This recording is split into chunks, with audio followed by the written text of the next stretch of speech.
वृन्दावनेश्वरी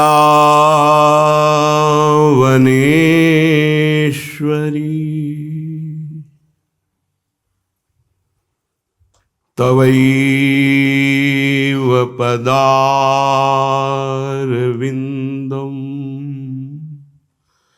प्रेमामृतैकमकरन्द रसौघपूर्णम्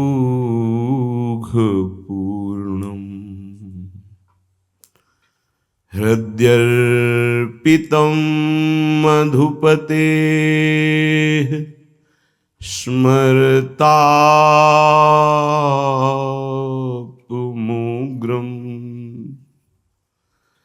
निर्वापयत् परमो शीतलमाश्रयामि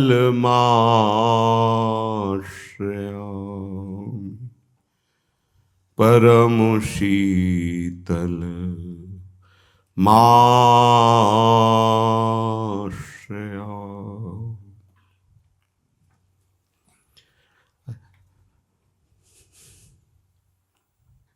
ऐसी जिय होत जो जिय सो जिय मिले,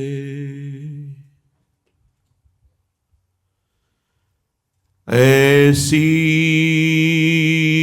जिय होत जो जिय सो जिय मिले,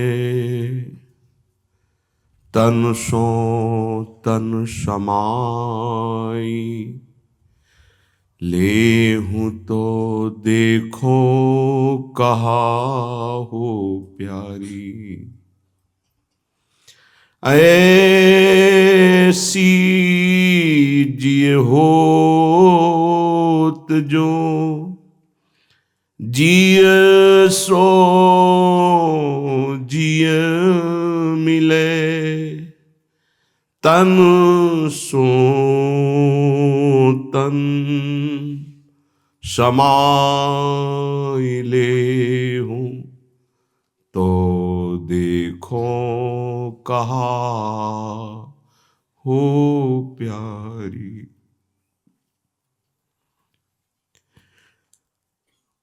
तो ही सो ही लग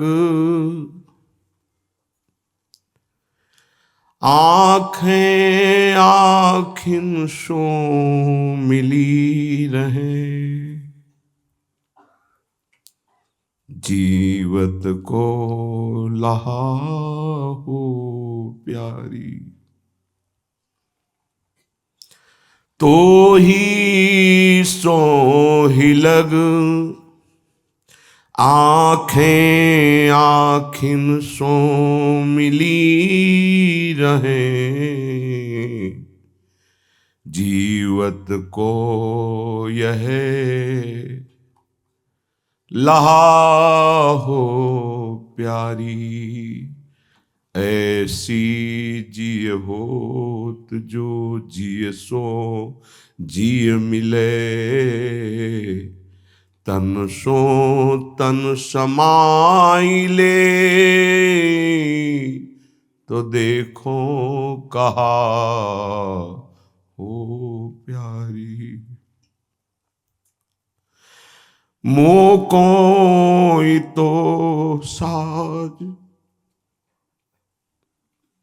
कहाँ री प्यारी,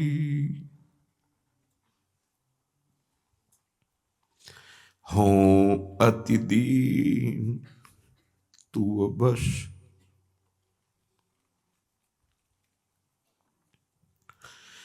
मोको इतो साज कहाँ री प्यारी, हो अति दीन तू बस भूक्षेप जाय न सहा हो प्यारी। भूक्षेप जाय न साहू प्यारी। श्री हरिदास के स्वामी श्याम कहत राखिलेरी। बाहुबल हों बपुरा काम दहा हो प्यारी। ऐसी जिय होत जो जिय सो जिय मिले, तन सो तन समाई ले। तो देखो कहा हो प्यारी। उपासना अत्यंत आसक्ति की। श्यामा श्याम के चरणों में अत्यंत आसक्ति। लोक लोकांतर के कोई भी भोग सुख या शरीर संबंध या कोई पद वैभव, ये सब परिवर्तनशील नाशवान है। अहोभाग्य है उन शरीरधारी उपासकों का जो सर्वत्र से आसक्ति हटाकर श्यामा श्याम के नाम रूप लीला धाम में आसक्त हो रहे हैं। ऐसी आसक्ति जो एक क्षण के लिए भी किसी सौदे के लिए तैयार ना हो। एक तरफ प्रिया प्रीतम और एक तरफ ब्रह्मा का रचा हुआ संपूर्ण माया जनित लोक लोकांतर का वैभव। धन्य है वो उपासक जो केवल श्यामा श्याम का वर्ण करता है। बिरले ही है जो कहो हरिवंश रस, बिरलो समझनहार।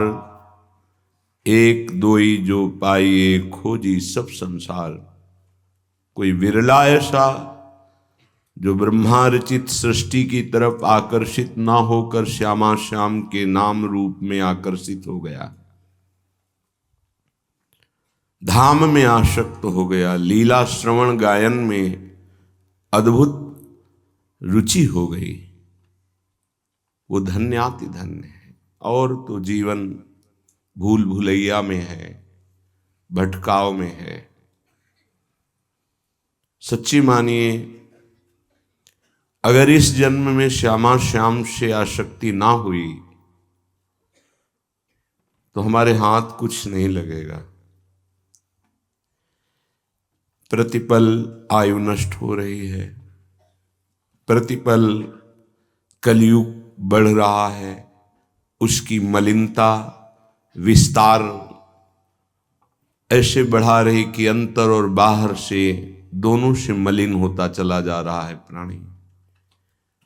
अगर नाम रूप का आश्रय नहीं लिया तो ये मलिनता बिल्कुल पशुवत आचरण में उतार देगी, दैवी संपदा छू भी नहीं जाएगी और ये जीवन हमारा व्यर्थ चला जाएगा। इसलिए ये जो सौभाग्य मिला है श्री धाम वृंदावन आना, रसिकों का संत समाज में बैठ करके संग करना, वचन सुनना, यह हेतु की कृपा से मिला है। इसकी समानता कोई वैभव नहीं कर सकता है। संत समागम सम न लाभ कछुआन, भगवान शिव उमा जी से कहते हैं, उमा संत समागम सम न लाभ कछुआन। क्यों? क्योंकि संत समागम से सत्य वस्तु का परिचय मिलता है, असत आसक्तियों का नाश होता है।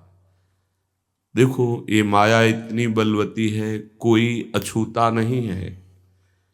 जैसे हवा चलती है तो सबको स्पर्श करती है, कोई अछूता नहीं।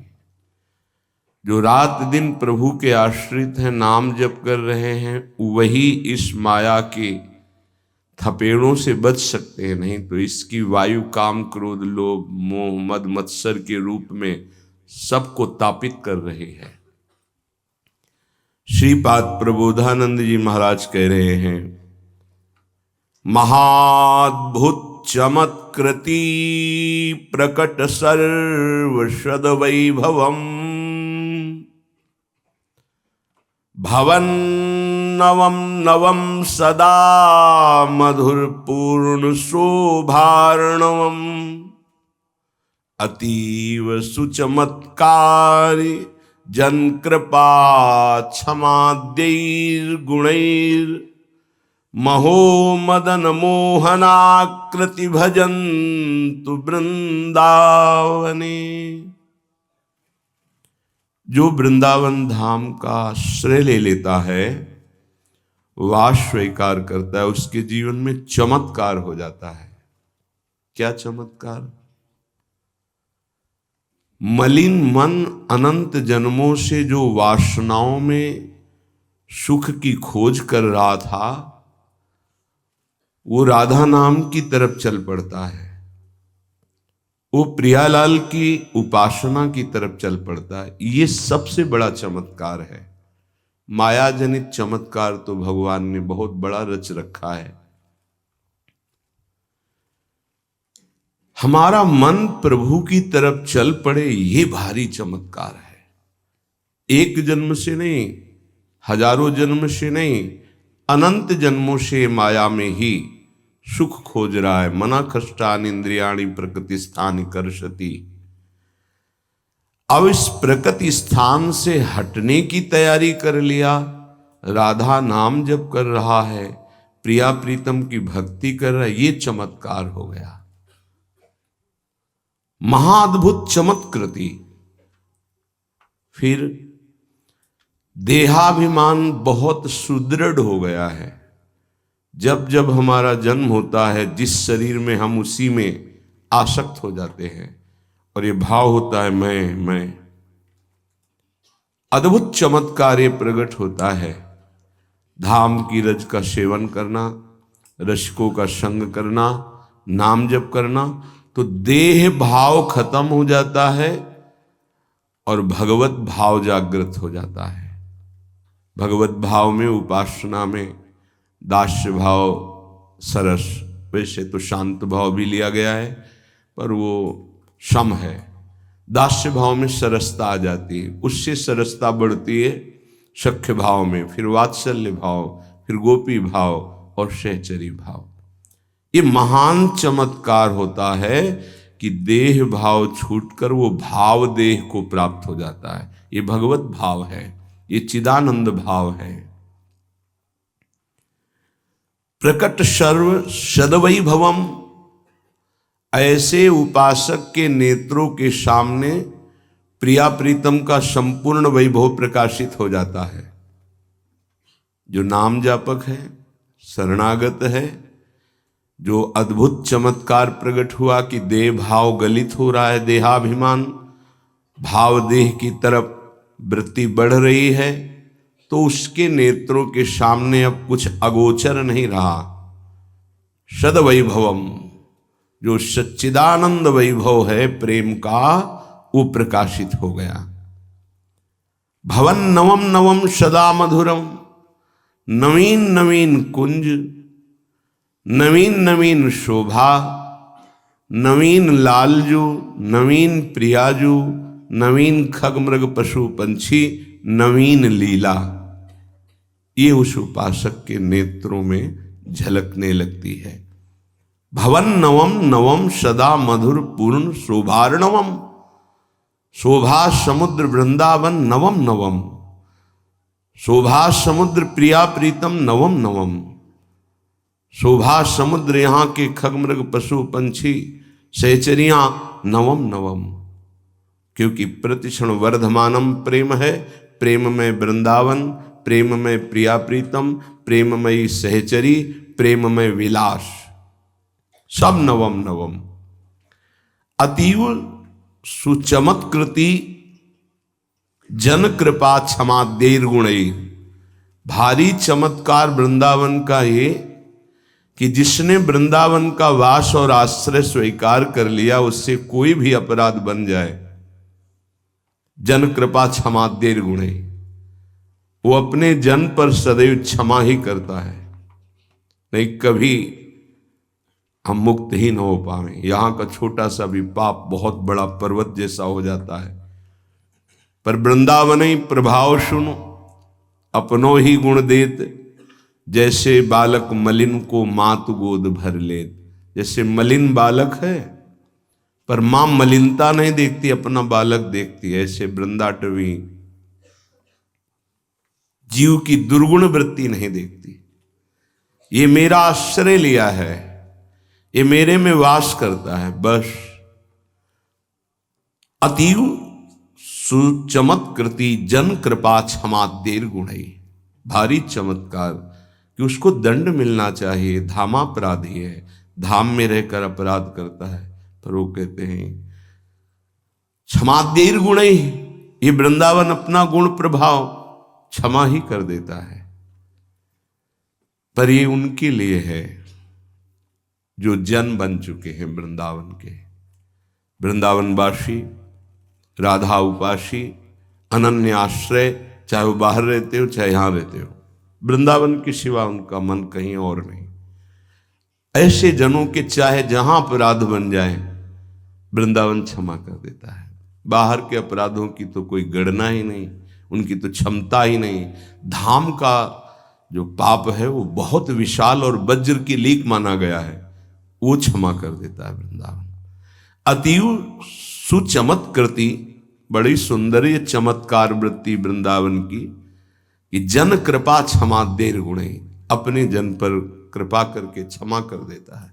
सच्ची अगर वृंदावन न क्षमा करे तो अपराध ऐसे बन जाते हैं कि हृदय कलुषित हो जाए। पर जैसे छोटे बच्चे की उद्दंडता को मां अपराध नहीं मानती, ऐसे हम सब वृंदाटवी मां के सामने छोटे बच्चे की तरह हैं। छोटा बच्चा अभिमान रहित होता है, छोटा बच्चा हित अहित नहीं जानता है। बस ऐसे ही यदि हम अभिमान रहित हो जाएं तो वास्तविक हमें अपने हित और अहित का पता नहीं है। अगर हमें पता होता तो हमसे गलती ही ना होती, हमसे पापाचरण ही ना हो, पर हो जाती है गलती, क्योंकि हमें हित अहित का वास्तविक पता नहीं। केवल बुद्धि से ज्ञान की बातें हम करते हैं, हृदय में वो ज्ञान नहीं है। अगर हृदय में ज्ञान हो तो गलती हो ही नहीं सकती है। वृंदावन देखता है कि ये बालवत है, अज्ञानी है, तो जन शब्द है, जन कृपा क्षमा देर गुणे। जो वृंदावन का जन हो गया है, निज जन, उसके सारे अपराधों को वृंदावन क्षमा कर देता है। तो जैसे बाहर से कोई तीर्थ भाव से यहां आया है, वो जन नहीं है।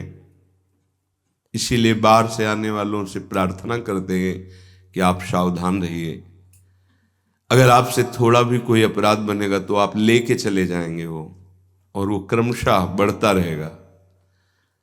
इसलिए भले आप एक दिन के लिए आवे, लेकिन व्रत उपवास करें, थोड़ा सा प्राण पोषण के लिए जल फल आदि के द्वारा 1-2 दिन उपवास करें, परिक्रमा करें, नाम जप करें, कीर्तन करें, साधु सेवा करें, धाम सेवा करें, सोहनी लगावें, रज में लौटे और चले जाएं यहां से।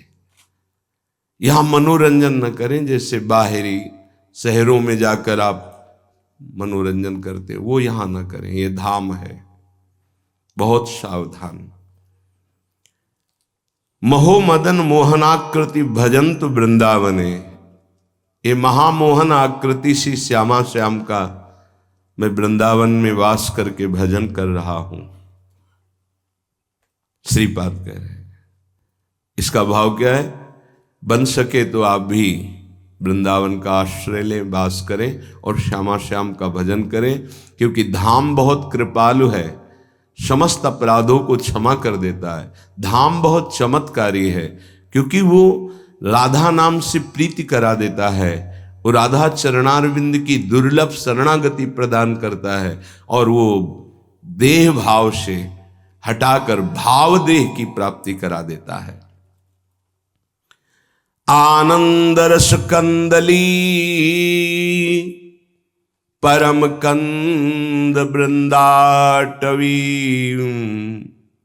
करुद्र कृत वर्णनातिग विचित्र शोभा निधिम नवीन तड़िदम बुध द्युति महोदयैक स्थितिम प्रवीण मतयो हरे भजन वर्तमसु ध्यायत। हे बुद्धिमान जन, मेरी बात को पकड़ लो। बहुत से साधन हैं भगवत प्राप्ति के, पर बहुत कठिन है। साधनों में बहुत दिन टिके रहना बहुत कठिन बात है। उपासक बहुत धैर्यवान, एक पद्धति से बहुत समय तक टिके रहना ये बड़े शूरवीर साधक का लक्षण है। कायर विषयी एक जैसा नहीं टिक सकता।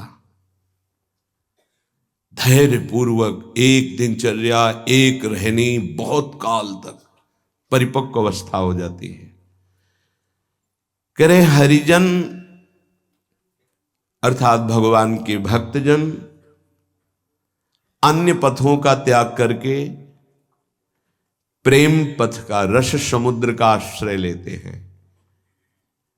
प्रेम पथ, रस समुद्र का मूल ये वृंदावन धाम है। आनंद रस कंदली परम कंद वृंदाटवीम, बड़ी महिमा है, अक्षरशः सत्य है। वृंदाटवी का आश्रय लेते हैं। प्रेम पथ का तभी प्रकाश होता है। यहां ब्रह्मा शिव शनकादि आदि याचना करते हैं यहां की रज की, प्रिया प्रीतम की चरण सेवा की।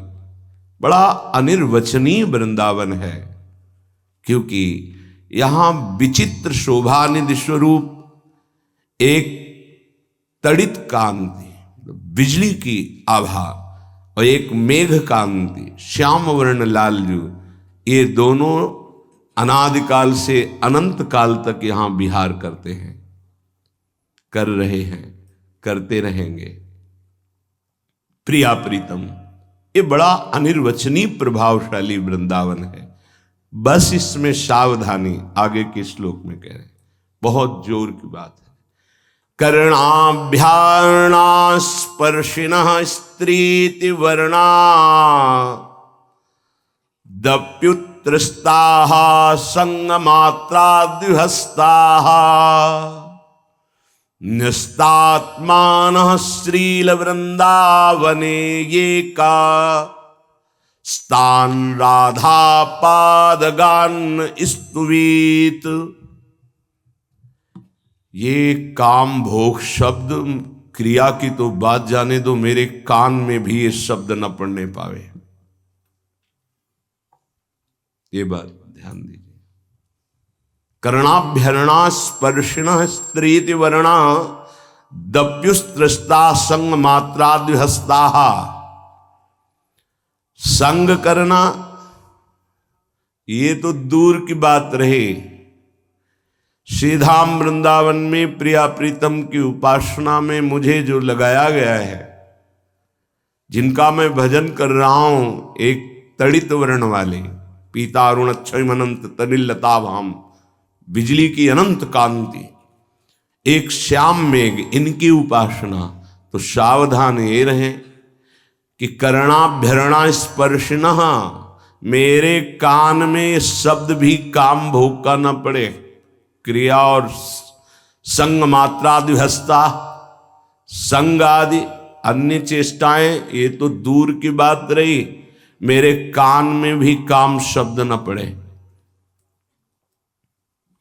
क्योंकि सुनने मात्र से ही ये भय उपस्थित कर देता है।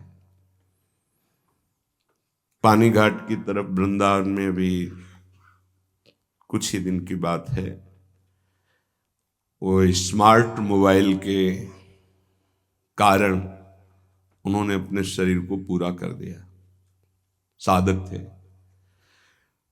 उन्होंने सुसाइड नोट में लिखा कि मैं अपने शरीर को इसलिए नष्ट कर रहा हूं क्योंकि इस मोबाइल से मैंने गंदी बातें देखी और वो मेरे मन को बहुत मथित कर रही हैं। मैं जीने की आशा छोड़ चुका हूं, किसी का इसमें कोई दोष नहीं, और अपने शरीर को पूरा किया। हम तो आंतरिक उस वृत्ति को प्रणाम करते हैं जो इस ग्लानि से युक्त हुई, लेकिन उस अज्ञान को नकारते हैं कि ऐसा नहीं होना चाहिए। हमसे गलती हो जाती है, लेकिन हमारा गलती का सुधार का अवसर है, हमारा शरीर का त्यागने का अधिकार नहीं है। क्योंकि आत्महनन गति बहुत दुर्गति होती है। ये कोई निर्णायक फैसला थोड़ी हो गया कि इससे हम मोक्ष पदवी प्राप्त कर लेंगे, परम पद नहीं। बड़ी से भी बड़ी गलती हो गई, हम क्षमा चाहते हैं प्रभु से, समाज से, अपने से भी, और हम आगे बढ़ें, अपने को भी क्षमा करें। गलती हो गई, इस तरह का कोई कदम उठा लेना विवेक नहीं कहलाता। इसलिए महापुरुषों ने जो कहा उसको समझो। कर्णाभ्यरणा स्पर्शिणः स्त्रीति वर्णा दप्युतृष्टाः संग मात्राद्विहस्ताः।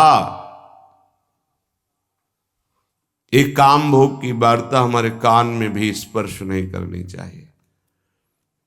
वैसे जिनको बहुत आवश्यक कार्य है, अगर वो छोटे वाले मोबाइल रखें तो बहुत अच्छा रहेगा, जो स्क्रीन नहीं है जिसमें, क्योंकि ना जानो छिन अंत कवन बुद्धि घटे प्रकाशित छुट चेतन जो अचेत तेव मुनि भय विश्वासित पारा सरसुर इंद्र कलप कामिनी मन फंद्या।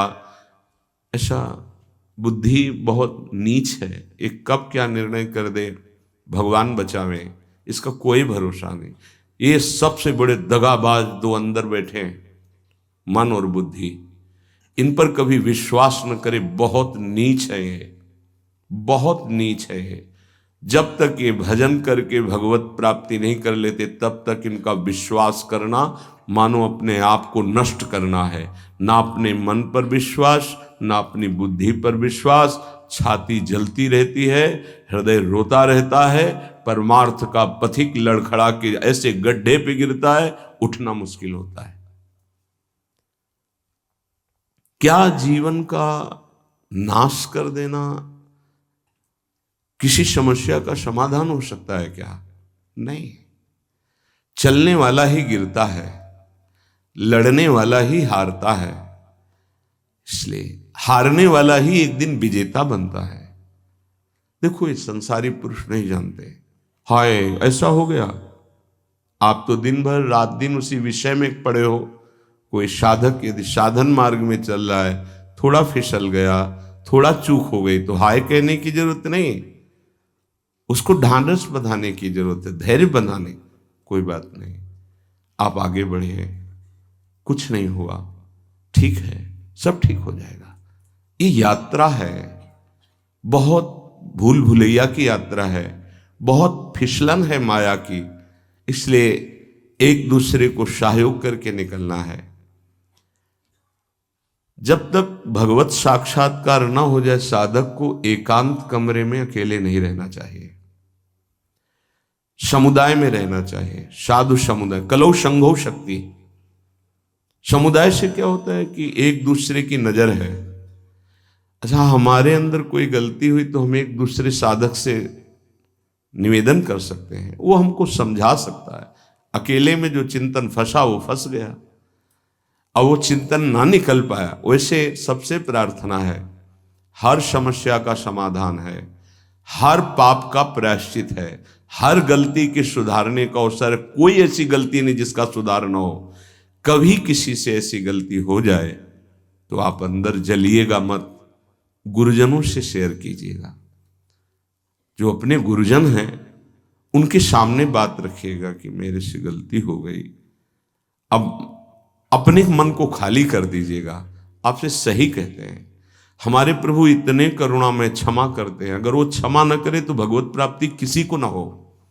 आप लोग नहीं समझते हैं, किसी की भी जीवनी जो है वो शुक्ल पक्ष की लिखी जाती है।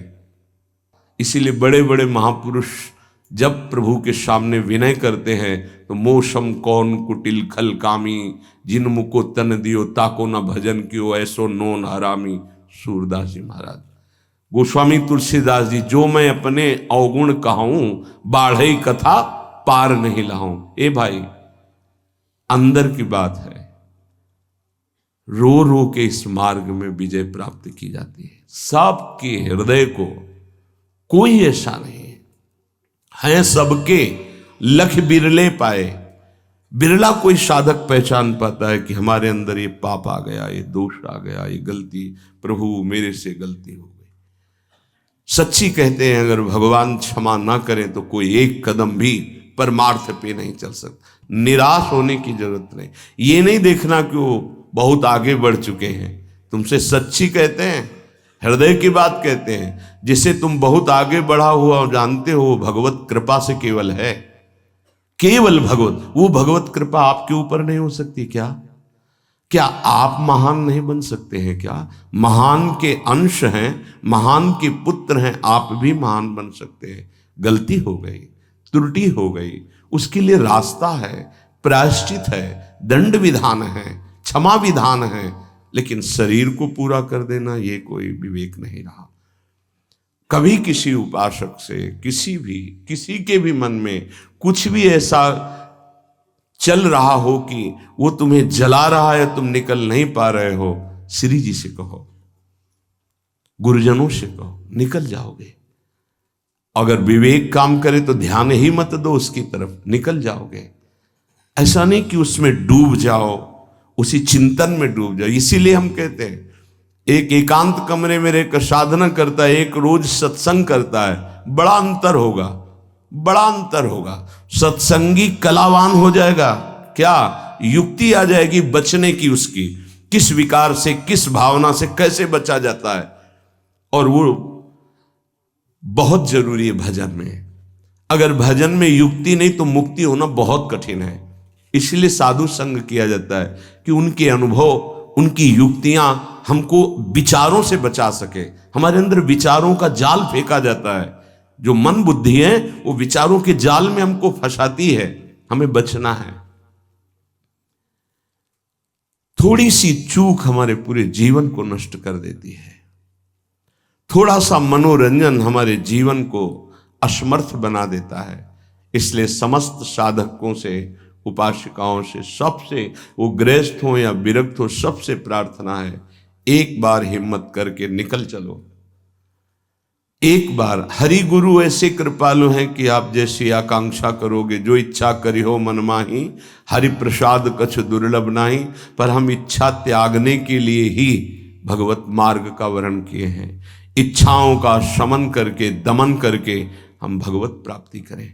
ये इच्छाएं कितनी भी पूर्ण की जाए कभी पूर्ण नहीं होती। ये दुष्ट मन कभी चैन से नहीं रहने देता।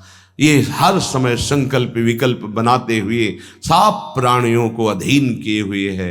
बड़े भाग्यशाली हैं जो इसकी चाल को पहचान गए और गुरु प्रताप से प्राप्त नाम मंत्र के बल से इसकी चाल को नष्ट कर दिया। श्रीपाद कितनी सावधानी की बात कह रहे हैं। करणाभ्यरणा स्पर्शिनः, मेरे कान में भी ये शब्द नहीं पड़े। हे प्रियालाल, ऐसी कृपा करो कि मेरे कान में भी काम भोग की बातें ना पड़े।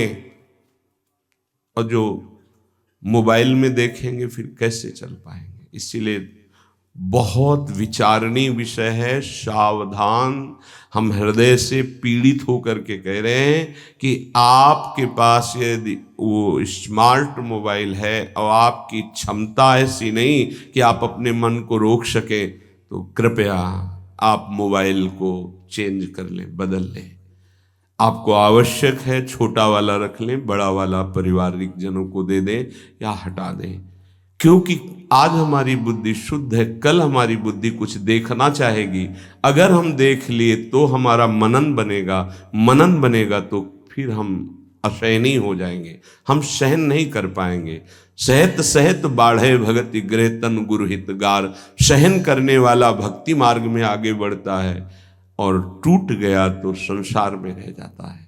इसलिए प्रायः साधक बहुत सावधान रहते हैं, पर ये असावधानी चूंकि स्वाभाविक सहज में हो जाएगी। हमारे पास रखा है ना मोबाइल, उन्होंने अपने उसमें लिखा कि मैं इस इंटरनेट और इस मोबाइल के कारण ऐसा, तो मुझे इस बात पर बहुत कल से विचार हुआ। मतलब बड़ा एक तो ये दुख हुआ कि ऐसा नहीं होना चाहिए था, उसके लिए समाधान है।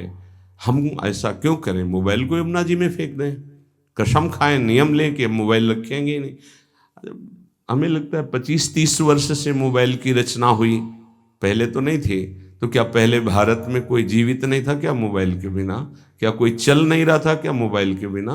क्या कोई समस्याएं सबको घेर रही थी? हमें लगता है जब से ये बढ़ा तो समस्याएं बढ़ गई। क्या समस्या है? ना हम चैन से विश्राम कर सकते हैं, ना हम कहीं अपने हृदय को प्रभु की तरफ लगा सकते हैं। जहां एकांत हुआ उसी में लग गए, वो रील देख रहे हैं, गेम देख रहे हैं, सीरियल, अब तो पूरा सब उसी में संसार भरा हुआ है। बहुत सावधान। अपने नेत्रेंद्रिय, अपने श्रवणेंद्रिय, वाकेंद्रिय, तीन साधना पे बहुत जोर विघ्न डालती हैं या सहयोग करती हैं। नेत्रेंद्रिय देखना, श्रवणेंद्रिय सुनना और वाकेंद्रिय बोलना, इन तीन का बहुत बड़ा योगदान है। श्रवण, कथन, दर्शन, ये अगर सही है तो साधना बढ़ जाएगी और दूषित है तो साधना नष्ट हो जाएगी। स्वाभाविक आप समझना, अगर हमारे पास विषय सामग्री है तो हम लाख कोशिश करें मन को नहीं रोक सकते, वो विषय सामग्री में गिर ही जाएगा। नहीं नहीं नहीं नहीं और गए, पक्का समझ लीजिए। मोबाइल में पूरे विश्व का विषय भरा हुआ है, अगर आप उसका सदुपयोग करें तो सत्संग भी है बड़े बड़े महापुरुषों के, लेकिन सदुपयोग करने की लालसा कम, दुरुपयोग करने की लालसा ज्यादा हमारे अंदर भरी हुई है।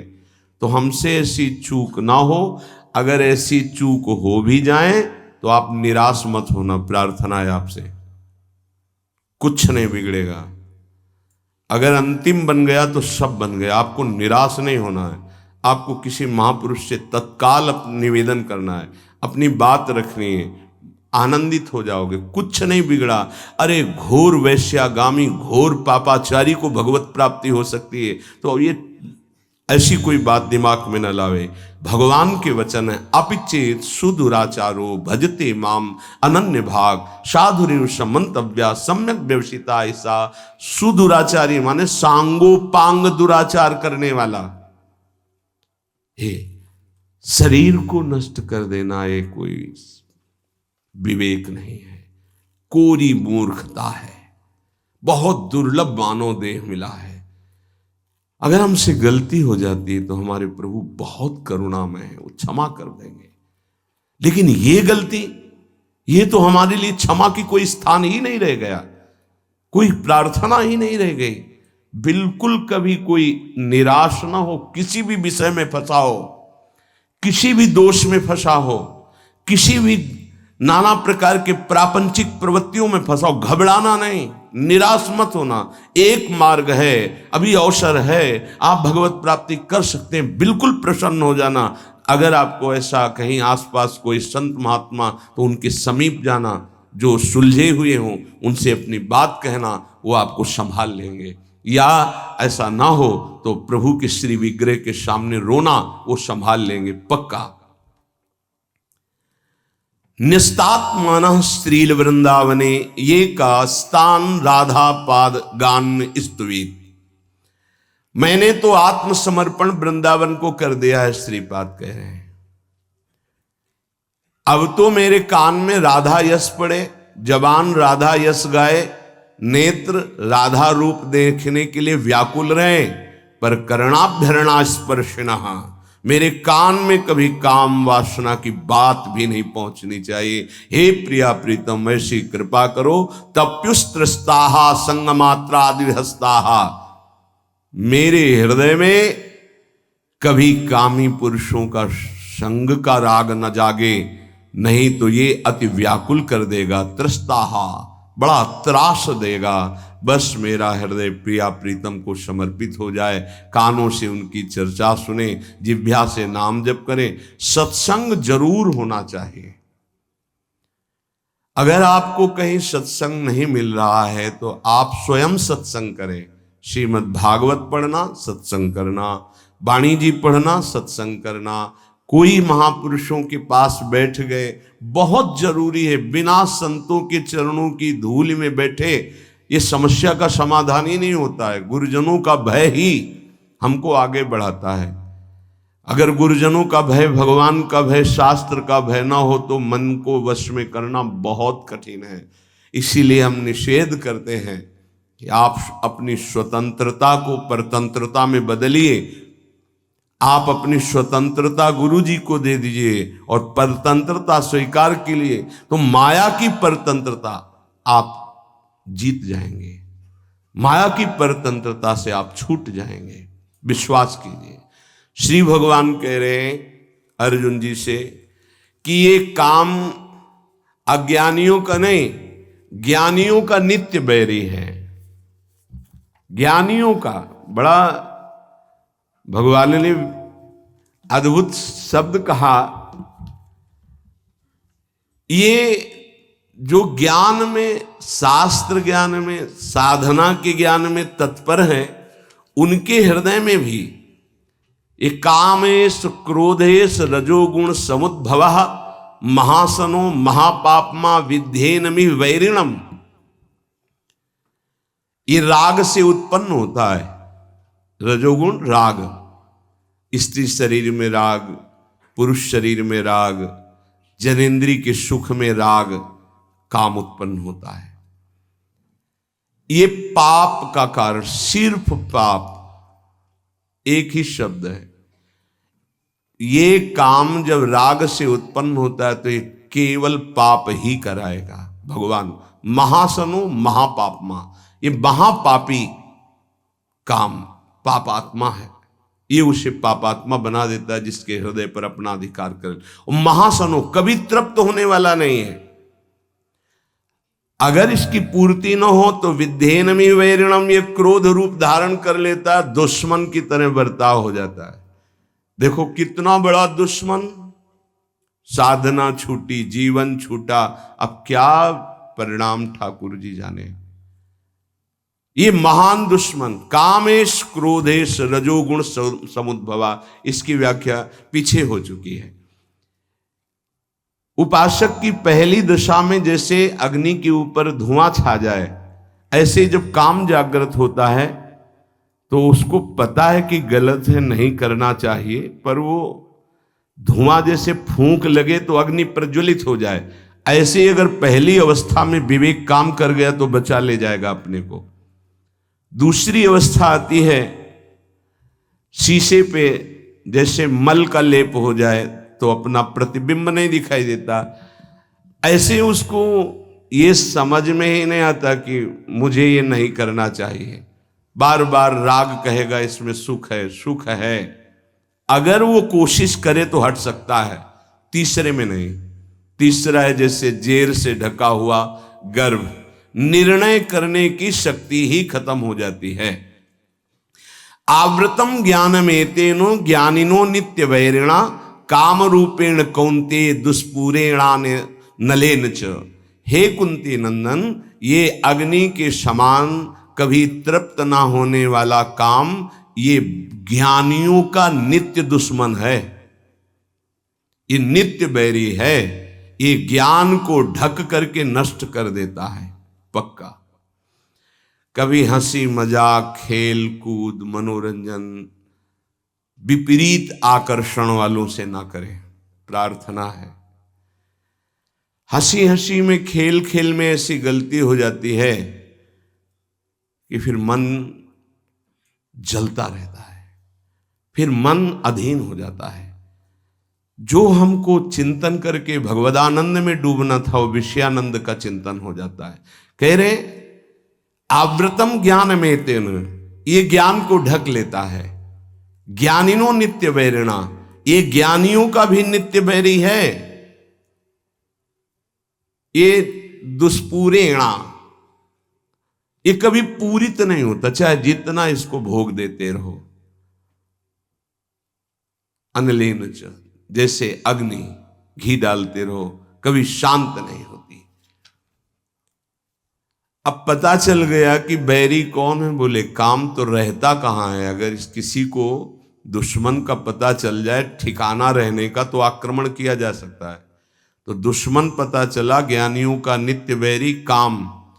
काम की पूर्ति में बाधा लगी तो क्रोध, काम की पूर्ति हो गई तो लोभ, तृष्णा, और भोगूं, बार बार भोगूं।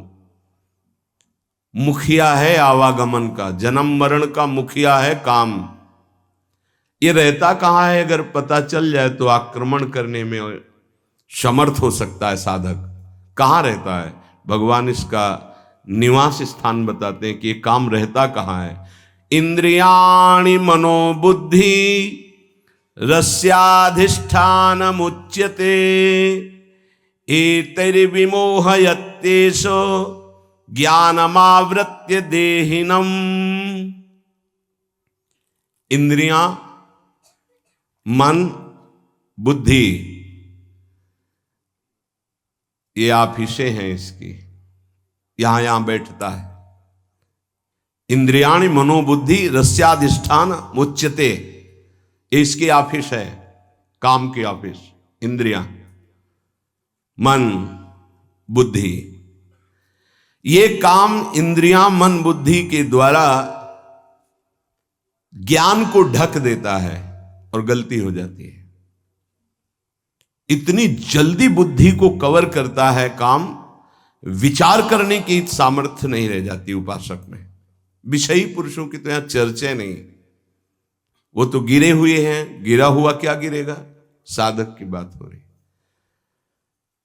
इतनी जल्दी आक्रमण करता है कि जल्दी बोलने में देर लगी, उसको कवर करने में देर नहीं लगती। तत्काल वो बुद्धि को कवर करके, ज्ञान रहित करके अपना चिंतन, अपनी चेष्टा, ज्ञान को ढककर देह भाव वाले पुरुष को ये मोहित करके भ्रष्ट कर देते हैं। देह भाव, मैं पुरुष, मैं स्त्री, जब तक ये भाव है तब तक बहुत सावधान। इंद्रियाणि मनोबुद्धि रस्याधिष्ठान मुच्यते, ये ऑफिस है लेकिन घर अभी नहीं बताया गया। सही माने में काम का वास अहम में है, देहाभिमान में। इसमें भगवान ने जो वर्णन किया, एतैर् विमोहयत्येष ज्ञानमावृत देहिनम, देहिनम देह भाव, देह भाव अहम भाव। मुख्य इसका निवास स्थान अहम भाव में, मैं पुरुष हूं, मैं स्त्री हूं, मैं शरीर हूं, ये जो भाव है अंतःकरण में, मन, बुद्धि, चित्त, अहंकार, इसका घर है अहंकार। ऑफिस है इंद्रियां, मन और बुद्धि। ये अहंकार की गुफा में छुपकर बैठ करके प्रहार करता है, मन और इंद्रियों को अधीन करके भोगों में हर प्राणी को फंसाए हुए है। चाहे वो चिड़िया हो, चींटी हो, मनुष्य हो, पशु पक्षी, कोई भी 84 लाख योनियों में एक छत्र इसका राज्य है।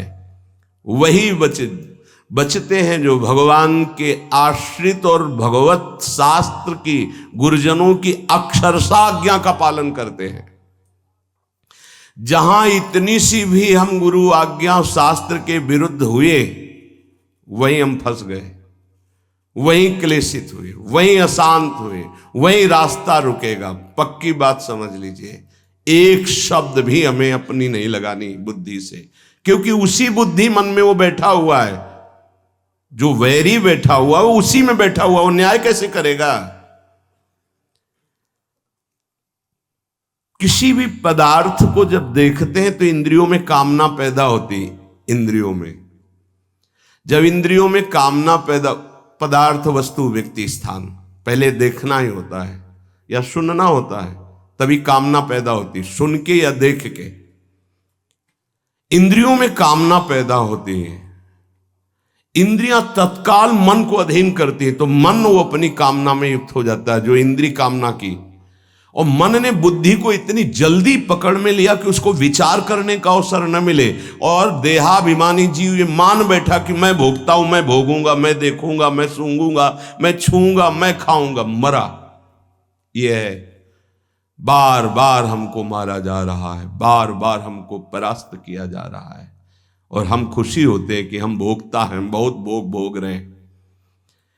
पदार्थों में, विषयों में, इंद्रियों में, मन में, बुद्धि में काम की ऑफिस माने गए, लेकिन इसके रहने का स्थान अहम है, अहंकार, अहम। ये दिखता है इन स्थानों पे, पर छुप के रहता है अहंकार में, अंतःकरण धर्म में जो अहंकार है, बुद्धि, मन, चित्त, अहंकार, उस अहंकार में रहता है। समस्त क्रियाएं शरीर, इंद्रियां, मन और बुद्धि से होती हैं। ये चारों कर्म करने के साधन हैं। इनमें काम दिखाई देता है पर रहता अहम में है, इसीलिए मारना बड़ा मुश्किल हो जाता है। ध्यान दीजिए, हम इंद्रियों को, मन को, बुद्धि को तभी पवित्र रख सकते हैं जब हमारा अहम परिवर्तन हो। बड़ा खेल टेढ़ा है। देह भाव जब तक है तब तक काम उसमें बैठा हुआ है, और हमारे अहम में ही बैठा हुआ छुपा, इसीलिए हम मार नहीं सकते। जब हम हटे तब घर में दिखाई देगा कि अहम के घर में काम बैठा है। हटे कहां? इस अहम को जब प्रभु के चरणों में, गुरुदेव के चरणों में दिया। बहुत नीच है मन, बहुत नीच है। एक नहीं सुनता शास्त्र की बात, गुरु की बात, मनमानी कर बैठता है, फिर पश्चाताप करता है, फिर जलता रहता है, फिर रोता रहता है, फिर अवसर आता है, फिर वही करता है। बार बार ये क्यों कर पा, और वो सोचता है किसको मारूं, भोजन न पाऊं, पानी न पीऊं, अपने को पीटूं, क्या करूं?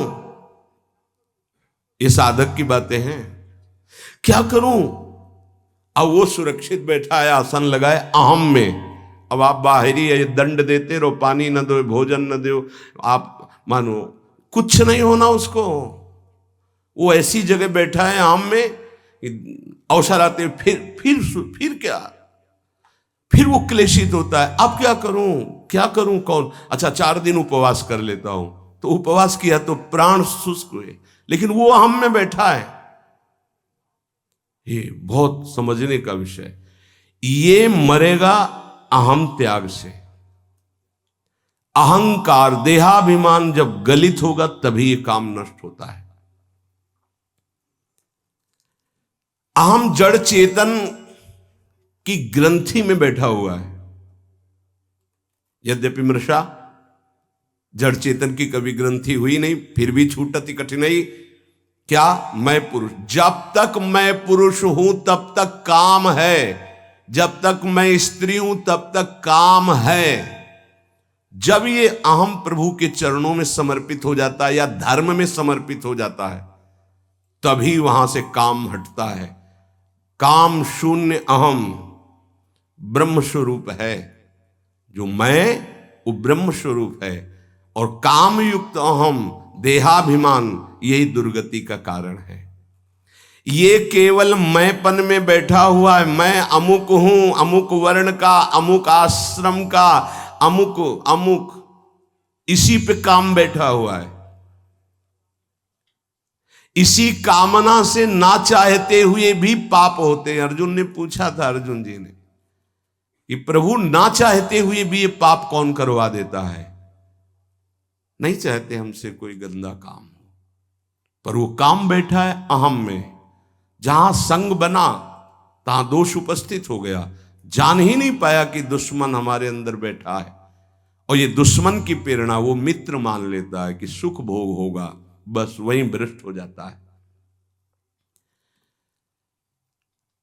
पाप अगर है तो भुगत कर नष्ट हो जाता है, लेकिन ये काम नहीं, काम भोग करके नष्ट नहीं होता और बढ़ जाता है और छुपा रहता है अहम में।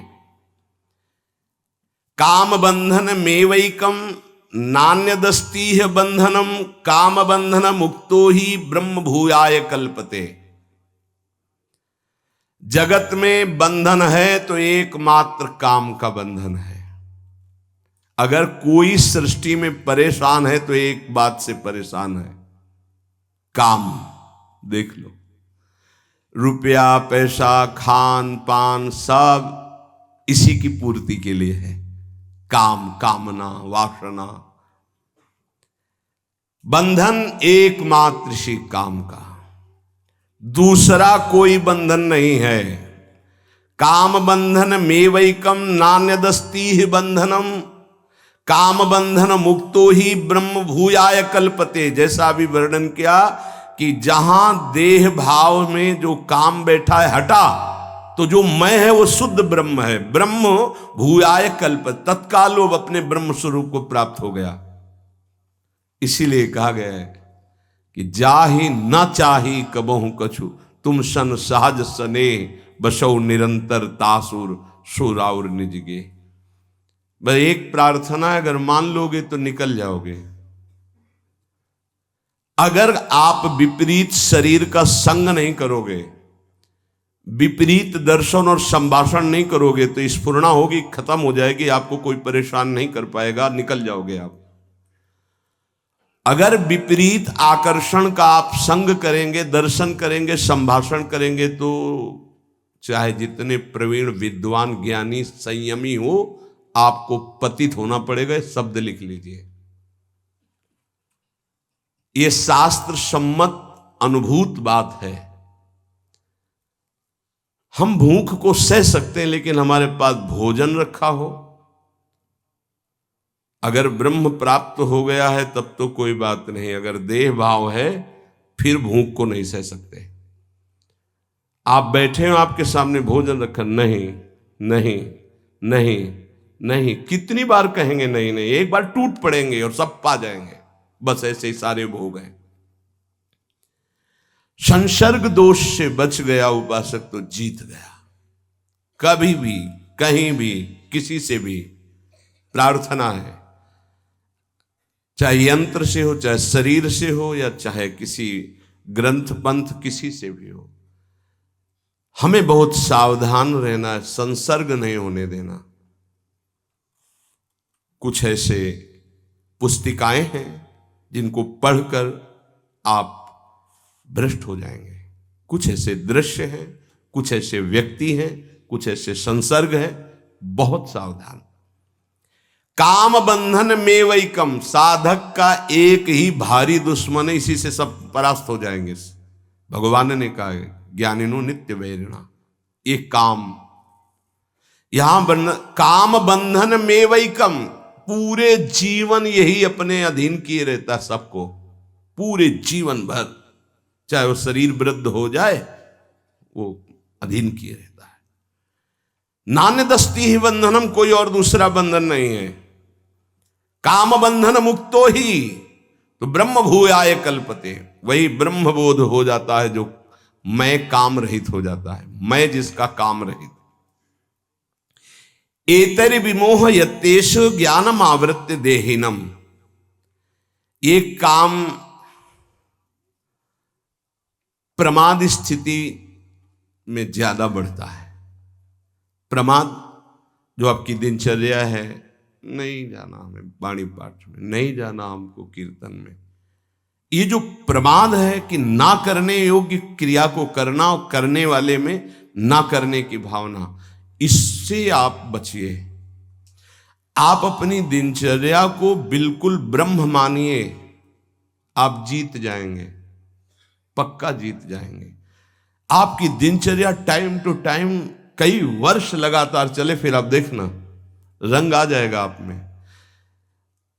जब हमसे कोई गलती की बातें हैं अंदर, अरे यार चलना तो इधर ही है, पूरा जीवन हमको जलना है इधर है, क्यों हम आज अगर आज कुछ छू लिया, देख लिया, सूंघ लिया, चख लिया, भोग लिया तो कल क्या होगा? आखिरकार जलना तो पूरे जीवन है ना। तो हम थोड़ा और जल लेते हैं, फिर शांति के मार्ग में आगे बढ़ जाते हैं विचार के द्वारा। नहीं चाहिए। अच्छा, जिनके पास है सब भोग भोग रहे हैं, वो मरना तो है ही ना, भोग छूटेंगे तो है ही ना। मरने के बाद क्या है? क्या कमाया आपने? हाथ खाली, वही अशुभ और शुभ कर्म, न भजन न सच्चिदानंद से प्रीति। एतरि विमोह यत्तेष ज्ञानम आवृत्य देहिनम। हमारे अंदर रहता है कि जो मैं चाहूं भोग मिल जाए तो शायद मुझे शांति मिल जाए। तो जो काम क्रोध को प्रकट करके मूढ़ता पैदा कर देता है और नाश कर देता है, कामा संजायते क्रोधा, क्रोधा स्मृति विभ्रमा, स्मृति भ्रंशात बुद्धिनाशो, बुद्धिनाशात प्रणश्यति। तो यहां रागात कामा प्रभवति, कामा लोभो भी जायते, लोभात भवति सम्मोहा, सम्मोहात स्मृति विभ्रमा, स्मृति भ्रंशात बुद्धिनाशो, बुद्धिनाशात प्रणश्यति। जो काम और क्रोध से हुआ वही काम की पूर्ति लोभ से वही हो गया। विनाश दोनों में होना, काम के द्वारा कभी लाभ नहीं मिलना, चाहे भोग के और या सह के। सह के निकल गए तो पार, अगर भोग के तो दो दोष पैदा होंगे, एक क्रोध और एक लोभ। काम की पूर्ति न होने पर जलन और क्रोध, और काम की पूर्ति होने पर जलन और लोभ। जलन होगी तृष्णा और भोगने की, और लोभ प्रवृत्ति बढ़ती चली जाएगी, वो मूढ़ता छा जाएगी। ये देहाभिमानी पुरुष को ही विशेष सताती है। भगवान ने कामना से क्रोध उत्पन्न कहा है कि कामात क्रोधो भी जायते। क्रोध से मूढ़ता की बात कही है। ऐसे क्रोधात बहुत सम्मोहा। ये सब वर्णन करने में बहुत देर होती है, एक सेकंड में मूढ़ता तक पहुंच जाती। स्मृति भ्रम में पड़ गई, मूढ़ता छा गई, लगा कि भोगने में सुख है। तात्पर्य, काम साधक का जीवन नाश करने वाला सबसे बड़ा दुश्मन है। गृहस्थी में धर्मयुक्त काम को भगवान ने अपना स्वरूप आगे विभूतियों में बताया, वो भी संतानोत्पत्ति मात्र के लिए। कामना उत्पन्न होने पर पहले इंद्रियां हरकत में आती हैं। 5 ज्ञानेंद्रियां, 5 कर्मेंद्रियां हैं। जब काम उत्पन्न होता है तो इंद्रियां हरकत में आती हैं, चेष्टायुक्त होती हैं। अब मन इंद्रियों के साथ प्रबल संकल्प बनाता है, ये भोगना ही है। साधक बार बार विचार करता है, टिकने नहीं देता मन विचारों को। किस तरह से ये शांति हो, बस ये उपाय ढूंढने लगता है। बुद्धि उपाय बताने लगती है, ऐसा करो तो शांत हो जाओगे, ऐसा करो तो शांत हो जाओगे। सत नहीं, असत, क्योंकि काम ने पकड़ रखा। कामना पहले इंद्रियों को संयोगजन्य हरकत में लाती है, फिर सुख प्रलोभन बुद्धि में जागृत होता है, और बुद्धि अधीन हुई तो न्यायाधीश से विचार बताने लगती है, ऐसा करो ऐसा करो। और वो साधक जो है समझ नहीं पाता कि मैं जाल में फंस गया। वो देहाभिमानी साधक, उसका निर्णायक बुद्धि ज्ञान से रहित हो गई, काम के अधीन हो गई, वो उसे मोहित करके पतन के गड्ढे में डाल देता है। एतरि विमोह यत्तेष ज्ञान मावृत्य देहिनम, गड्ढे में डाल दिया। अब उठते बैठते चलते फिरते काम का चिंतन, बस जो आए थे भगवत चिंतन को, पूरा चिंतन लूट लिया। मनुष्य परमात्मा प्राप्ति किए बिना शरीर को संसार के भोगों में यदि खो देता है तो भगवान उसे जल्दी मनुष्य शरीर नहीं देते हैं। जैसे 100 रुपया मिला हो, आप बढ़िया सही जगह खर्चा किए तो पिता 1000 रुपया दे देगा। 1000 सही जगह खर्चा किए तो 1 लाख का अधिकार। तुम्हें मनुष्य शरीर सबसे श्रेष्ठ शरीर मिला और तुमने अपना परम पद प्राप्त करने का लक्ष्य न बनाकर वही भोगों में लगे जो पशु पक्षी सब भोग रहे हैं। लिखा है, मनुष्य परमात्म प्राप्ति किए बिना यदि शरीर को सांसारिक भोग संग्रह में खो देता है तो प्रभु उसे फिर जल्दी मनुष्य शरीर नहीं देते, क्योंकि ये मनुष्य शरीर कर्म से नहीं मिला, कृपा से मिला है। कबहू करी करुणा नर देही, देत ईश बिनु हेतु सनेही। इसलिए भगवान की इस कृपा का तिरस्कार ना करे। अंतःकरण जब तक शुद्ध ना हो जाए तब तक बहुत सावधान रहे। ये काम सबसे पहले अंतःकरण को अशुद्ध करता है। देहिनम विमोहयति, देहाभिमानी पुरुष समझे नहीं पा रहा है कि वो जाल में फंस करके गिरता चला जा रहा है। जो शरीर को मैं मानता है वो देहाभिमानी होता है, और देहाभिमानी को उपदेश अच्छे नहीं लगते हैं। वो अपने को शरीर मानकर के जानता ही नहीं है कि मुझे फंसाया जा रहा है, और काम उसे फंसाकर नष्ट कर देता है। तस्मात् त्वमिन्द्रियाण्यादौ नियम्य भरतर्षभ, पापमानं प्रजहिहेनं ज्ञान विज्ञान नाशनम। काम का प्रभाव बताया, उसके निवास स्थान को बताया। अहम में रहता है, आप इसे उसकी इंद्रिया मन बुद्धि ये है।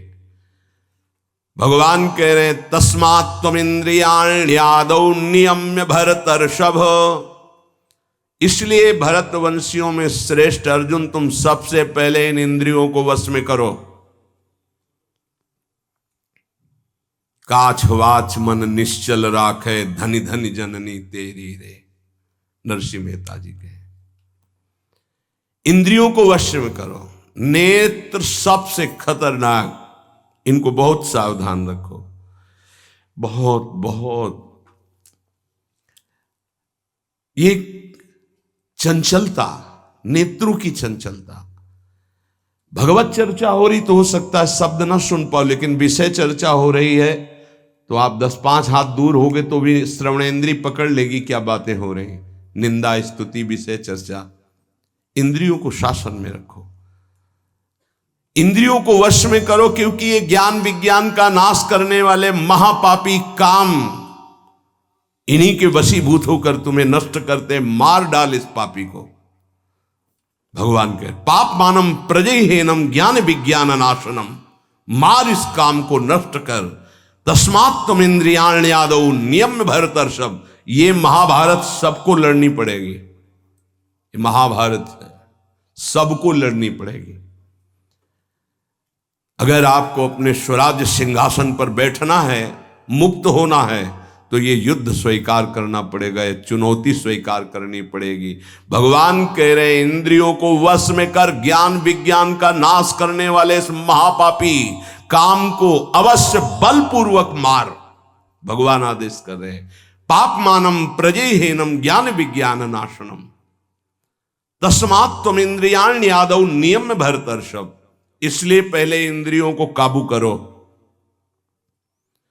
रसेंद्रिय से शुरू करो, मुख्य द्वार। ये ज्यादा रजोगुणी भोजन पाने पर चंचल होती। जब ये चंचल होती तो हर इंद्रियों में चंचलता। इसको संभालो। उचित आहार, सात्विक आहार, कम स्वाद वाला आहार, बच जाओगे। ज्यादा स्वादिष्ट पाने की कोशिश मत करो। अगर रसेंद्रिय स्वाद नहीं छोड़ पाए तो जनेंद्री का स्वाद छोड़ पाना बड़ा कठिन हो जाएगा। इंद्रियों को विषयों में संयोग मत होने दो। भोग बुद्धि से प्रवृत्त ना करो। केवल जीवन निर्वाह बुद्धि से प्राण पोषण के लिए पहले यहीं से शुरुआत करो। रसेंद्री से प्राण पोषण के लिए अन्न जा रहा है, स्वाद के लिए नहीं। आप नहीं हो भोक्ता, ये रसेंद्री का है। इतनी जबान में रखी गई पूरी बात। यहां के नीचे कोई मतलब नहीं है क्या जा रहा है, इससे यहां कोई स्वाद नहीं। बस ये 2 अंगुल 3 अंगुल का खेल है। इसे क्या गुलाब जामुन है या क्या, बस ये जहां अंदर गए ना तो फिर और कुछ मांगे होने लगेंगी। रसेंद्री से स्वाद अब अगर जरा सा नमक कम हुआ तो हल्ला मचाने लगे, नमक लाओ थोड़ा कम है। भैया किसके लिए, किसके लिए स्वाद बना? कभी कभी तो मनाओ कि नमक डालना भूल जाए, फिर देखे कैसा लगता है। कभी कभी बिना स्वाद के भी भोजन पाना चाहिए। हाँ, ऐसा करो, मन चंचलता रहित हो जाए, इसके लिए सात्विक भोजन करो। अच्छे अच्छे पदार्थ इसको दिखा दो। हाँ, जैसे आज साधु सेवा भंडारा ऐसे जैसे होता है, कभी ऐसा उत्सव आदि में तो दिखा गुलाब जामुन। और जब परोसने आवे तो क्यों आज थोड़ा उधर ऐसे बस दिखा, और वो जले गए, हाँ बोल दो अंदर से। हाँ, गरम गरम धुआं उठता हुआ समोसा, हरी चटनी, लाल चटनी, और वो सेवई नमक वाली। हाँ ऐसे। अब ये खा के तुम ध्यान करोगे किसका? अब ये निर्णय तुम करो। ये चीजें खा के तुम ध्यान करोगे, प्रभु का तो ध्यान होने वाला नहीं। सात्विक भोजन पाने से हमारे अंदर भजन की वृत्ति बढ़ती है, और रजोगुणी तमोगुणी भोजन पाने से भोग वासना बढ़ती है, निद्रा प्रमाद स्थिति आती है। बिल्कुल सच्ची बात समझो, ये 3 गुणों से हर सामग्री बनी हुई। इसीलिए संतों ने निर्णय किया आप ये पा सकते हैं, ये पा सकते हैं, ये पा सकते हैं। खूब अनुभूति विषय है, इसलिए मना किया गया, आप ये नहीं पाएंगे। क्यों नहीं? भगवान ने तो सब कुछ बनाया है पाने के लिए, तो पाने के लिए भी बनाया है, तो फिर और व्यवस्था भी भगवान ने बनाई है। रो रो नरक, अंधतामिस्त नरक, ये भी भगवान ने बनाए हैं, तो इनका भी स्वाद आप लीजिए। सावधान, शतोगुणी भोजन संयम पूर्वक पाइए, नाम जप करते हुए, और इतना कि बस लगे कि हाँ, थोड़ा वजन लगने लगे कि हाँ हो गया, बंद कर दो, शाम के फिर पा लेना। कोई तुम्हें तो ये है नहीं कि पता नहीं मिले कि ना मिले, कई दिन मिले कई दिन ना मिले। उसमें होता है कि अब जो मिला है डाल लो, पता नहीं कई दिन बाद मिले। तो आप लोगों को तो एक मिलता है, तो संयम में आपके पास व्यवस्था श्री जी ने सबकी कर दी। तो संयम से आहार, और अच्छे पदार्थ ना लो तो अच्छा है, अगर लो तो बहुत कम लो, थोड़ा। खीर हटाओ और सब कुछ अब पीने दो, तो वो मन, खीर में नुकसान नहीं है, गुलाब जामुन में नुकसान नहीं, वो जो मन को बढ़ावा मिला रसेंद्री के द्वारा, अब वो इतने में तृप्त नहीं रहेगा, वो और इंद्री को लेकर के भ्रमण करवाएगा हमको। और जब इसको मारना, जैसे मन हमसे गलती करवा देता है तो क्या कहो, गाल में मारो, तो त्वगेंद्री पिट रही, उससे क्या होना है? इसको कैसे मारा जाए? इसको ऐसे मारा जाता है, ऐसे। जैसे गुलाब जामुन, भैया आज हमारा पेट दर्द कर रहा है, वो कहेगा नहीं, कहो नहीं नहीं, बिल्कुल नहीं कहेंगे। वो जो मन को पीड़ा हो रही, अब वो पिटाई हो रही। साधक मन को वो दुलार करता, पीट नहीं पाता। इसको पीटना सीखो, बहुत जल्दी ठीक हो जाएगा। ये कहता है आज ये देख ले, हाँ हाँ बढ़िया है, चलो चतुरासी जी शुरू करते हैं। वो कहेगा नहीं नहीं, चतुरासी जी शुरू कर। उसको मारना है तो उसके विपरीत चलना पड़ेगा। साधक से गलती होती, मन को मारना है, और वो मारता और किसी को है। आज ये नहीं कहे, आज ये नहीं, आज ऐसे नहीं, आज अच्छा। मान लो आप परिक्रमा दे आए, तो शरीर को पीड़ा पहुंच रही, मन को कोई फर्क नहीं पड़ रहा। मन जिसको चाह रहा है वो चीज उसको ना दो तो उसको पीड़ा होती है, और उस पीड़ा को आप अपनी मान लेते हैं, इसलिए दुलार करते हैं। इस राशि को समझिए, मन की पिटाई जरूरी है, और ये इतने सुरक्षित रहता है कि इसको दुलार करना होता है, पीटना होता नहीं।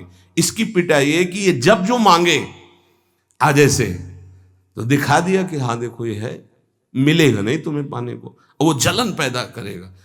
5 ही मिनट का चांस है, 1-2 बार केवल आएगा ये कि गुलाब जामुन गुलाब जामुन, फिर बाद में तो मिलना। और रोज कौन मिलता है? हाँ नहीं, कोई बात नहीं है, धैर्य रखिए।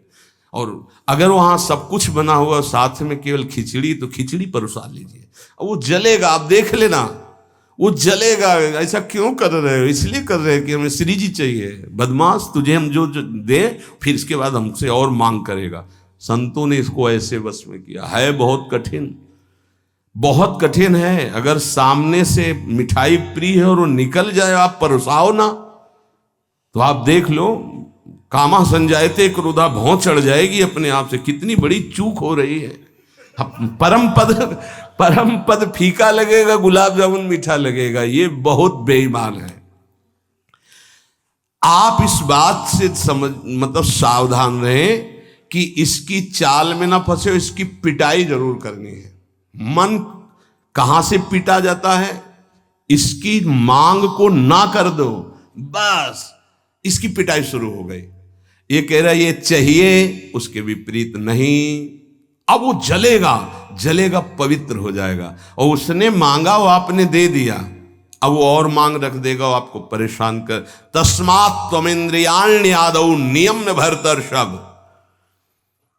हे अर्जुन, ये राग पूर्वक जब किसी वस्तु को पाता है। अच्छा, और दूसरा उपाय, गुलाब जामुन पाना है, या 5 गुलाब जामुन देना, थोड़ा नमक ले आना और हे वो कहेगा नहीं नहीं नमक, गुलाब जामुन पाना, मिला लिया, अच्छे से नमक मिला लिया, गुलाब नहीं नहीं पाओ ना गुलाब जामुन। ये उसकी मार है, पर ऐसा साधक मारना नहीं चाहता। सब्जी साइड में करके एकदम दो नामे अलग, रस सहित जे ही ऐसे किया, पूरा फूटा मुंह में। तो अब वो मन का पोषण हो रहा है, हर वस्तु का ऐसे ही, सब हर विषय का से ऐसे ही है। तो अब अपने लोग मन को तो समझ नहीं पा रहे, उसको पीट नहीं पा रहे, वो हमको फंसा के पीटता चला जा रहा है।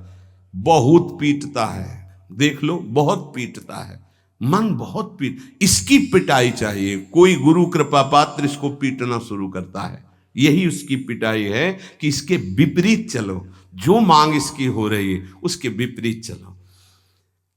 जैसे बहुत बढ़िया स्वादिष्ट सब्जी बनी है, अब उस खीर भी परोसी गई, तो खीर और सब्जी दोनों को मिला दो, न सब्जी का स्वाद न खीर का स्वाद, 2 रोटी 3, वो जलेगा कि यार तुम कैसा क्यों कर रहे हो, बस तुम कर रहे हो ऐसा।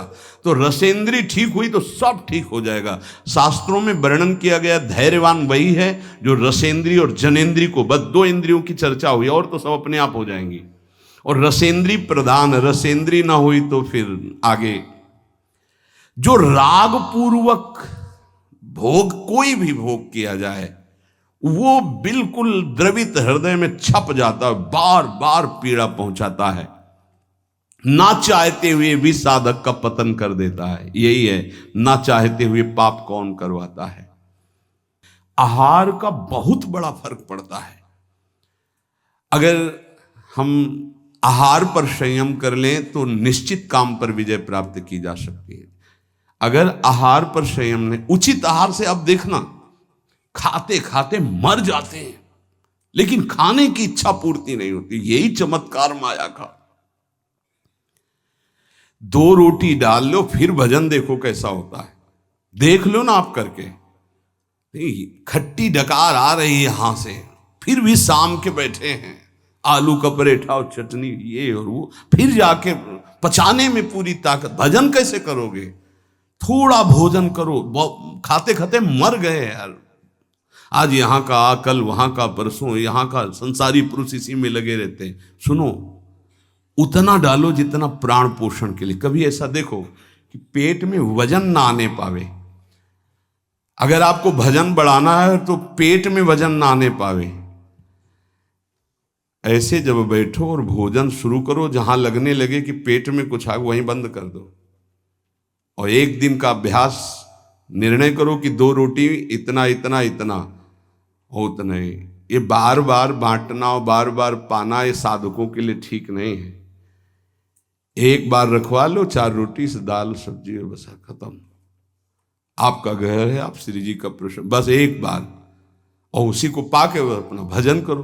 धिक्कार है जीवन को। खाते खाते अवस्थाएं बदल गई, बचपन से लेकर 50-60 वर्ष के वही खाने की इच्छा। कभी तो थोड़ा मन वही फंसाए है, मृत्यु आ जाएगी फिर भी खाने से तृप्ति नहीं होगी।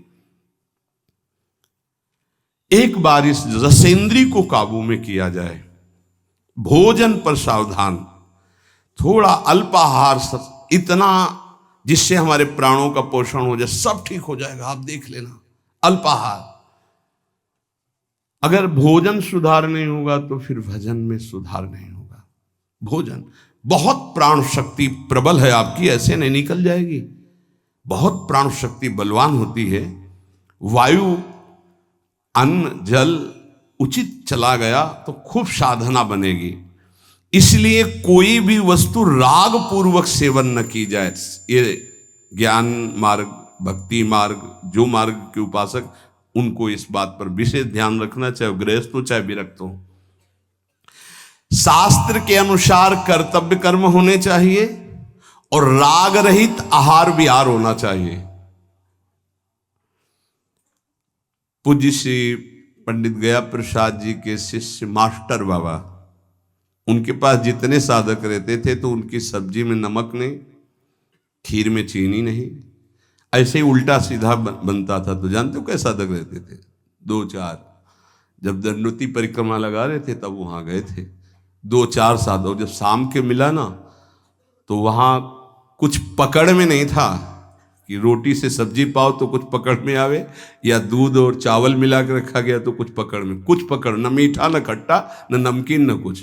वो भगवत धाम को प्राप्त हो चुके हैं, बहुत अच्छे महात्मा थे पूज्य श्री मास्टर बाबा जी। ये बड़े बड़े महापुरुष ऐसी चाल क्यों चलते हैं? क्योंकि वो अपनी इंद्रियों को काबू में रखना साधकों को सिखाते हैं। काम को मारने के लिए सबसे पहले इंद्रियों का नियमन करने को श्री भगवान कह रहे हैं। तस्मात् त्वम इंद्रियाण्यादौ नियम में भरतर शब्द, इनको पहले कंट्रोल में करो। कान से भगवत वार्ता, अच्छी वार्ता सुनो। नेत्रों से अगर कहीं एक बार कोई ऐसा दृश्य उपस्थित हो जाए प्रकृति में तो प्रणाम करके दोबारा नेत्र मत पहुंचाओ। जहां आकर्षण हो वहां बार बार नेत्र मत पहुंचाओ। वाणी से कभी अश्लील संभाषण, गंदी बातें मत करो। खान पान संभालो, इंद्रियों को संभालो, ठीक हो जाएगा। जब तक साधक इंद्रियों को संभालता नहीं तब तक उसकी दृष्टि भगवान की तरफ न रहकर भोगों की तरफ होगी। आज ये बनेगा, अच्छा, और पहले ही से संकल्प मन बना लिए इस में तो ये ज्यादा नहीं। तो ऐसा है कि आप जो चाहो जितना ले सकते हो। हाँ हाँ, खुली छूट है। इंतजार हो रहा कब हो 11 बजे, कब 12 बजे। ये संकल्प विकल्प को मारना है।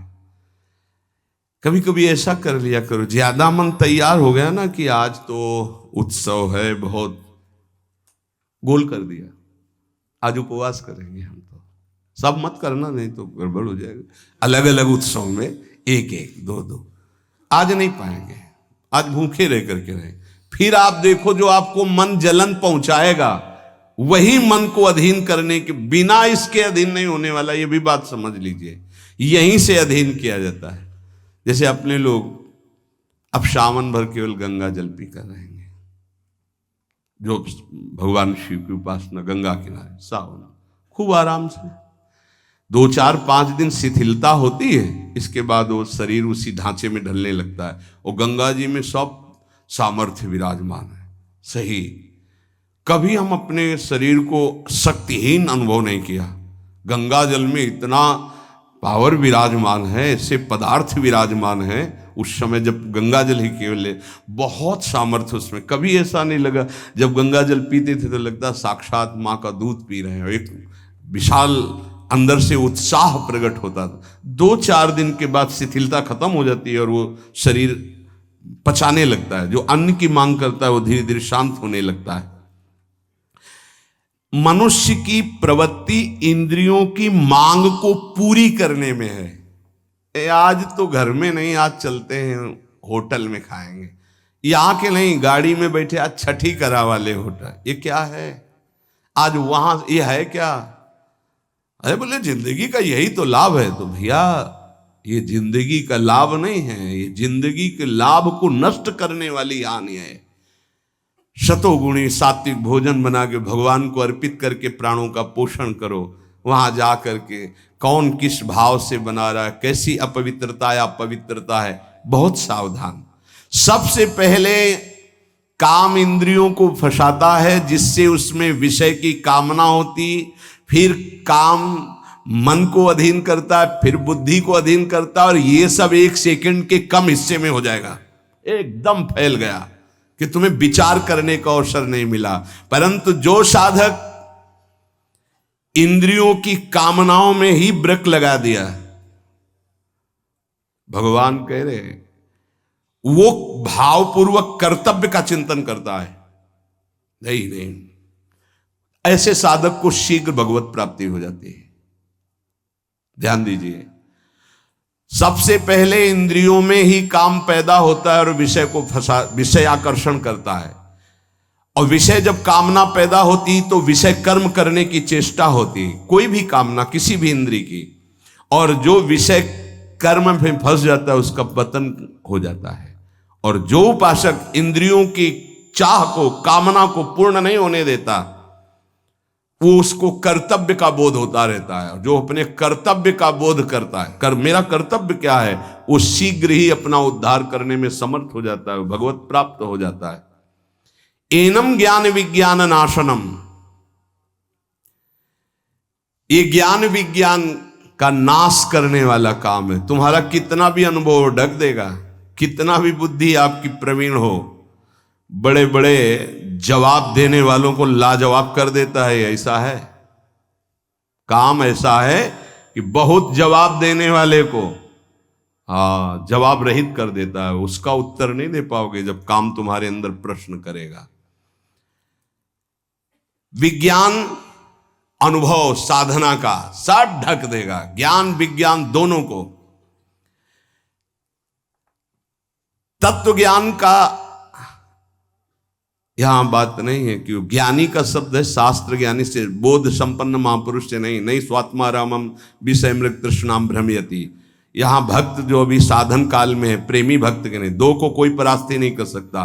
प्रेम लक्षणा भक्ति से युक्त महापुरुष और तत्वबोध महापुरुष, ये ज्ञानी शास्त्र ज्ञानी, और ये भक्त अभी साधन मार्ग का। कामना संपूर्ण पापों की जड़ है। पाप मानम ही प्रजय, इसलिए कामना उत्पन्न होते ही पाप क्रिया में रुचि हो जाती है। आगे चल करके वो इतना अंधा हो जाता है कि सतमार्ग छोड़ करके पाप कर्म में ही लग जाता है। बहुत बहुत डरावना विषय, बहुत भयावह विषय है। भगवान इसलिए काम को महापापी बता करके आज्ञा करते हैं कि साधक इसको अवश्य मार डाले। पाप मानम प्रजयहीनम ज्ञान विज्ञान नाशनम। तो जो आदेश कर रहे हैं वही सामर्थ्य देंगे, इसलिए इन्हीं की शरण में होके इनका नाम जप करो और इंद्रियों की चाह के विपरीत चलो तो मंगल हो जाएगा। शेष चर्चा आगे। श्री राधा।